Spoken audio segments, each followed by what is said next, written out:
Sono un ingegnere che da anni si occupa di progettazione di edifici a basso consumo, alta efficienza energetica, ho un piccolo studio che dirigo personalmente.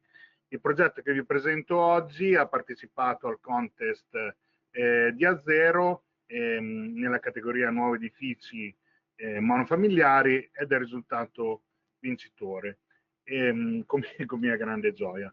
Partiamo, vado velocemente perché il tempo è poco. Il progetto ha riguardato la demolizione e ricostruzione di un vecchio edificio degli anni 60, del 1955, un piccolo edificio su 2 piani di circa 130 metri quadrati, una pianta molto semplice. L'edificio si trovava in un'area urbanizzata della città di Cesena, nelle vicinanze del fiume Savio. Aveva un'abitazione importante, l'abitazione preesistente aveva una cantina, il volume della cantina è stato eliminato e recuperato nel volume del nuovo edificio. Costruito in modo molto semplice, con i canoni di allora, quindi una muratura portante in 2 teste, solai misti, solai di copertura in legno, infissi in legno vetro singolo, pur essendo molto piccolo, aveva la necessità di avere 2 generatori di calore, uno per piano, e non aveva nessun impianto di raffrescamento. Questa è l'ape che caratterizzava l'edificio preesistente, una classe G con un consumo di 657 kWh a metro quadro anno. Contro, se lo costruissimo oggi, edifici simili dovrebbero avere circa 74 kWh, quindi capite c'è un fattore molto importante di riduzione del consumo a cui eravamo sottoposti. Queste erano le richieste del committente. Il committente voleva un edificio che stesse ovviamente nelle prime classi energetiche, possibilmente centrasse anche delle certificazioni di qualità come Casaclima ed Arca, fosse diciamo, confortevole e soprattutto fosse dotato di un'impiantistica moderna, di un sistema di gestione domotica degli impianti. Perché il vecchio proprietario aveva venduto l'edificio? Un po' per la sua vetustità, però perché per l'enorme costo energetico, infatti c'erano 2 caldaie, come ho detto prima, da sostenere ogni anno, pur con stagioni tutto sommato miti, e soprattutto era un edificio obsoleto dal punto di vista sismico, dovuto diciamo, al periodo in cui era stato costruito. Le finalità da raggiungere, oltre al comfort, erano sicuramente un adeguamento sismico, garantire una qualità dell'involucro sia in estate che in inverno e possibilmente tagliare i costi di gestione del fabbricato. Ovviamente vedete me, ma è frutto di un lavoro di un team di progettazione perché riguarda tante competenze, quindi le competenze bisogna cercarle attraverso una rete e là dove sono. La prima scelta che ci siamo trovati a affrontare è un edificio costruito in periodo ovviamente super bonus 110, era tra un edificio tradizionale e un edificio in legno. Abbiamo optato insieme al committente per un edificio in legno in quanto soprattutto dal punto di vista di tempi e costi rappresentava una soluzione più consona al momento diciamo, in cui è stato fabbricato. Il segreto del legno è abbastanza semplice, lo vediamo in tante baite di montagna, è quello di tenere il legno più staccato possibile da terra, per fare in modo il legno è un materiale igroscopico che si bagna e si asciuga facilmente, ma non deve stare troppo a lungo bagnato cioè a lungo in presenza di umidità. Questa è la pianta piuttosto semplice del nuovo edificio. L'edificio era un vecchio edificio di un produttore di infissi che aveva l'abitazione davanti e sul retro una piccola pertinenza dove aveva la fabbrica, che è stata adibita a autorimessa e a ripostiglio, insomma è rimasta così com'era. Vedete, a livello architettonico è piuttosto semplice, data diciamo, l'esiguità è un progetto insomma semplice, senza troppe bestie o caratteristiche architettoniche. Qui vediamo l'ingegnerizzazione del progetto, quindi siamo già passati da una fase di progettazione e da un tipo di progettazione che riguardava il progetto in sede comunale. Qui questa è già di presentazione al comune, questo è già un progetto ingegnerizzato, quindi cerchiamo di capire prima, attraverso tanti dettagli costruttivi, come questa tecnologia deve essere applicata, perché un edificio in legno rappresenta in sostanza un edificio da montare al pari di un mobile dell'IKEA, dove tutto deve essere progettato precedentemente. Questi sono un po' schemi, è una famiglia, i proprietari sono una famiglia di 2 persone con una figlia, quindi l'edificio, ripeto, è piuttosto piccolo, 130 metri globali. I pannelli fotovoltaici sono stati installati sulla pertinenza per garantire un migliore orientamento e una migliore produzione dell'impianto fotovoltaico. Questo fa ancora parte dell'ingegnerizzazione del progetto. Vedete, il progetto viene smontato e successivamente rimontato per vedere che, diciamo, che ogni cosa venga messa al posto giusto. Qui vediamo ad esempio la scala in XLAM, ecco, mi sono dimenticato, è un edificio in XLAM, quindi in CLT, quindi a strati di legno, 3 strati di legno che formano una parete monolitica con un cappotto esterno in fibra di legno e una parete impiantistica al proprio interno. Vedete, la progettazione si spinge anche al studio in dettaglio di quello che è il cappotto, con una parte inferiore in EPS idrofobizzato e una parte superiore in lana di legno, in fibra di legno. Questo perché la parte ovviamente che è soggetta al dilavamento non possa essere intaccata dalla presenza di acqua.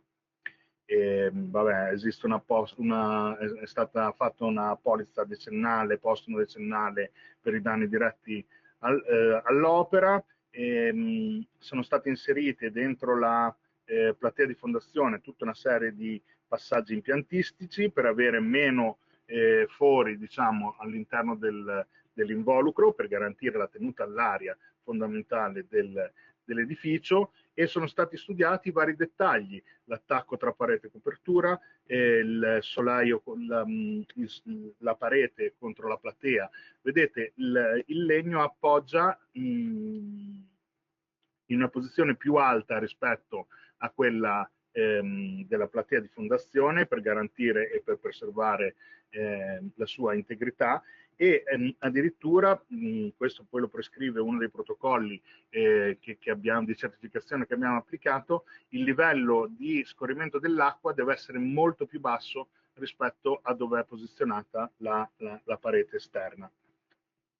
La parete esterna. Questi sono altri dettagli costruttivi, ve ne ho presentati un po', ma vi assicuro che ce ne sono stati tantissimi. Questo perché in cantiere così si procede in modo più rapido. Fondamentale il tema delle finestre, che sono montate su monoblocchi isolati per garantire una migliore coibentazione del foro finestra. Il progetto ha partecipato al Wood Architecture Prize nel 2023 al Klimahouse a Bolzano.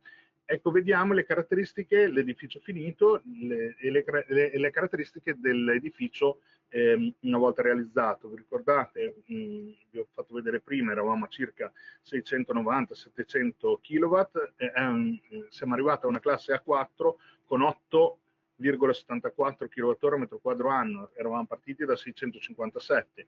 Come l'abbiamo ottenuto? Con una platea in CA isolata con vetro 30 cm di vetro cellulare, pareti in CLT con un isolamento in fibra di legno e una controparete impiantistica interna, una copertura sempre isolata in fibra di legno, infissi in legno con vetro doppio e canalina calda.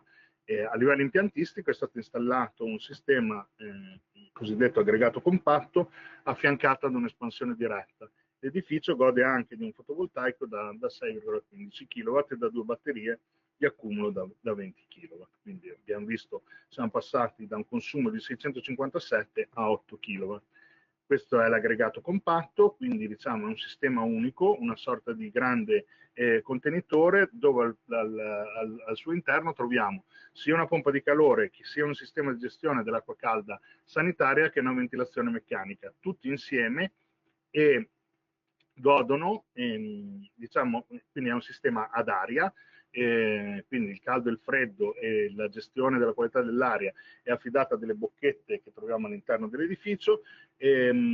L'edificio, il concept impiantistico, prevedeva anche delle sonde geotermiche orizzontali per sfruttare il calore del terreno nella stagione estiva e invernale, e vediamo poi successivamente come impatta il calore del terreno rispetto ad esempio a un sistema aria-aria che sfrutta solo l'aria esterna.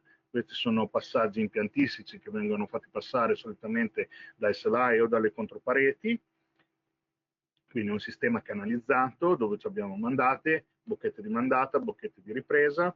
Ecco, la macchina è in grado di darci tutta una serie di dati, 24 ore su 24, 7 giorni su 7. Dati che riguardano la temperatura, l'umidità, eccetera. Quindi abbiamo un sistema di gestione completo dell'immobile, dell'impianto dell'immobile. È molto interessante, ad esempio, questa slide dove vediamo in verde la temperatura esterna nel mese di gennaio.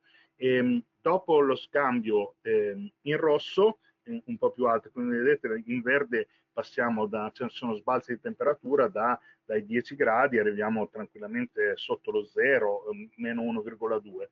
Dopo lo scambio geotermico, col fatto che le serpentine geotermiche che sono sotto la fondazione e il terreno circa 1,5 metri di profondità a una temperatura più o meno costante di circa 16 gradi, questo calore viene trasferito all'aria tramite questo sistema geotermico e vedete dopo lo scambio col geotermico la linea rossa del grafico, questa qui intermedia, è circa sempre a 16 gradi, quindi abbiamo tranquillamente un delta termico che ci viene fornito gratuitamente dal terreno che noi possiamo sfruttare in questo caso per riscaldare l'aria rispetto a una temperatura dell'aria esterna, come vediamo, di meno 1 grado.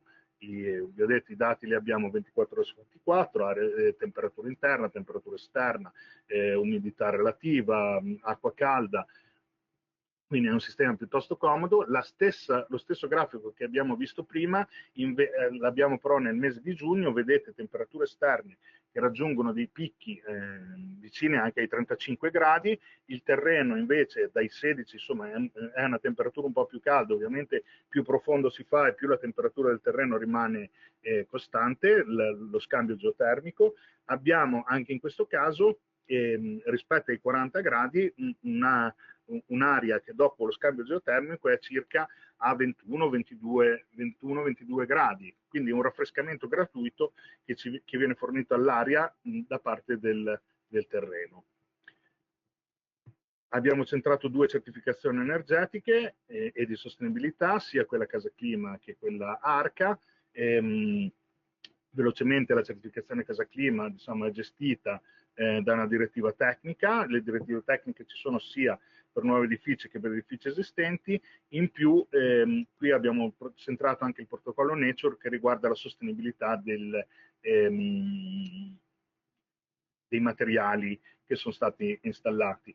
Velocissimamente il protocollo Casa Clima riguarda un calcolo energetico, il rispetto dei requisiti di qualità dell'involucro e degli impianti e tutta una serie di audit che vengono fatti e effettuati in cantiere. Quindi c'è un software di calcolo tutto assolutamente gratuito, scaricabile. La certificazione viene data sulla base del peggiore dei 2 elementi tra l'efficienza dell'involucro e l'efficienza complessiva, cioè non basta il solo involucro per ottenere una classe bassa, una delle classi migliori, ma deve essere diciamo, un insieme tra efficienza dell'involucro e efficienza dell'impianto che devono procedere di pari passo. Quindi dobbiamo avere il rispetto della risoluzione di tutti i ponti termici, una protezione termica estiva, verifica della condensa, che non ci siano condense interstiziali né superficiali, la verifica della tenuta all'aria tramite il blower door test e poi di qualità degli elementi. Allo stesso modo abbiamo tutta una serie di requisiti che sono richiesti sugli impianti. Ci sono dei controlli perché prima viene presentata una tavola di progetto e successivamente quello che noi diciamo di aver progettato viene verificato. Quindi arrivano degli auditori che vengono a verificare, quindi non siamo noi stessi certificatori Casa Clima, noi siamo semplicemente chi accompagna alla certificazione dell'edificio, ma è l'ente terzo che certifica l'edificio. Il calcolo della casa siamo a 9 kWh a metro quadro anno a livello di efficienza dell'involucro, quindi assolutamente in classe Gold, e di efficienza complessiva siamo a 1 kg di CO2 a metro quadro anno. Sono parametri che danno l'efficienza e dell'involucro e del sistema impianto. Quindi, essendo tutte e due in classe Gold, abbiamo centrato il protocollo, la classe più alta della certificazione Casa Clima. Vengono fatti i controlli ovviamente da ente terzo e non diciamo, dal direttore dei lavori o dal progettista.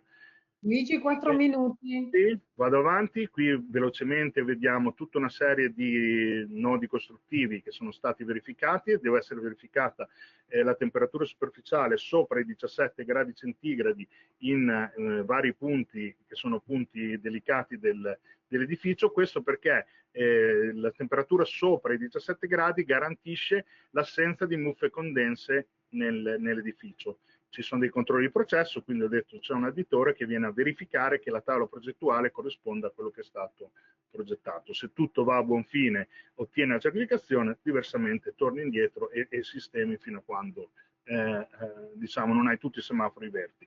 Inoltre è stata centrata anche la certificazione Nature, che riguarda questi 6 campi: impatto ambientale, impatto idrico, qualità dell'aria interna, gas radon, illuminazione naturale, protezione acustica. Quindi abbiamo ottenuto il massimo della certificazione anche dal punto di vista di sostenibilità dei materiali. Allo stesso modo abbiamo centrato la certificazione ARCA, una certificazione congiunta. La certificazione ARCA riguarda più requisiti, diciamo più campi disciplinari, non solo il campo energetico, ma ad esempio quello dell'antincendio, quello della sismica, e c'è da verificare tutta una serie di prestazioni con dei prerequisiti e dei requisiti da rispettare. Anche in questo caso siamo arrivati in classe, era in classe Gold, ma per una serie di diciamo, questioni dove non arrivavamo a rispettare il RE 60 degli elementi secondari strutturali, è stata declassata a livello Silver, diciamo per motivi sismici e non scusate, per motivi antincendio e non per altro. Queste sono verifiche che abbiamo fatto sull'acustica dell'edificio, che sono richieste dal protocollo, verifiche che sono state superate. Questi sono il blower door test che sono stati effettuati sull'immobile. Vediamo, ecco, siamo sotto il valore limite per un edificio Gold 0,6, siamo circa 0,03. Andiamo velocemente avanti, è stato fatto un test intermedio, un test finale. Arriviamo un po' al dunque, un po' di foto di cantiere, le demolizioni, il sistema geotermico, il vetro cellulare che è applicato sopra il sistema per garantire l'isolamento della fondazione, l'arrivo di tutti gli elementi di legno, il montaggio della copertura. Tutto viene svolto in tempi molto molto rapidi, il montaggio del cappotto, il montaggio degli impianti, il sistema di ventilazione annegato all'interno dei solai, un sistema di gestione della temperatura e dell'umidità inserito all'interno delle pareti che mi è stato fondamentale per quello che vedremo successivamente. Queste sono una serie di finiture, l'impianto fotovoltaico e le batterie. L'edificio viene consegnato 8 mesi dopo, diciamo, l'inizio della costruzione del fabbricato, però a novembre 22. Nel maggio 23 purtroppo la Romagna viene colpita da un'alluvione di cui tutti insomma avete visto le immagini, e l'edificio si trova nell'epicentro dell'alluvione. L'edificio quindi viene sommerso da circa 80 centimetri di acqua. Cosa facciamo, cosa non facciamo? Piano piano riapriamo tutte le pareti dall'interno, andiamo a rimisurare l'umidità dell'Ixlam per vedere che non ci siano danni a livello strutturale. Viene eliminata la parte di coibentazione interna e successivamente, solo quando i sensori che avevo messo in precedenza mi avevano indicato un'inversione di tendenza, e adesso lo vediamo, le pareti vengono nuovamente richiuse. Queste sono l'acqua che era penetrata all'interno delle tubazioni. viene installato anche uno ionizzatore sulla mandata del sistema di ventilazione per garantire una qualità dell'aria migliore e una sterilizzazione dell'aria dal punto di vista di virus e di batteri. Questa è la macchina che vi ho fatto vedere, quei sensori di temperatura e umidità. Vedete, dapprima sono verdi, poi arriva l'alluvione, diventano rossi, poi sono passati 6 mesi, vedete che piano piano il legno si asciuga all'interno delle pareti. Qualche parete lo fa più velocemente, qualche parete lo fa più lentamente, ma siamo passati da una umidità relativa del 26% nuovamente al di sotto del 17%, che è un'umidità tutto sommato corretta dal punto di vista della costruzione. Quindi a dicembre del 2024 c'è una seconda consegna, una volta ultimati tutti questi interventi che sono stati fatti per ripristinare l'edificio dopo l'alluvione. Questa è qualche immagine finale dell'edificio come è stato fatto, e nel 2025 abbiamo la consegna delle 2 certificazioni Casa Clima ed Arca, che hanno aspettato che le prestazioni fossero nuovamente verificate rispetto a quelle che avevamo detto in fase di progettazione. Abbiamo aspettato di verificare che tutto fosse tornato, diciamo, come prima dell'alluvione, e solo dopo aver verificato questo c'è stata la possibilità di ritirare le 2 certificazioni. Quindi fortunatamente nel 2025 abbiamo centrato questo traguardo, e proprio recentemente, un paio di settimane fa, nel 2026 al fuorisalone, nella bellissima cantina di Colterenzio, il progetto è stato premiato col premio del pubblico nel contest a Zero Top Selection, che riguardava 60 progetti che la rivista ha selezionato tra il 2011 e il 2026. Questo insomma con mia grande soddisfazione, perché sono stato di Azera da primo lettore e successivamente protagonista, e quindi diciamo concludo con l'ultima frase dicendo che qualcuno aveva detto non è la specie più forte a sopravvivere, nemmeno la più intelligente, sopravvive la specie che risponde meglio al cambiamento. Io mi permetto di aggiungere al cambiamento climatico, perché è quello che è successo al mio edificio.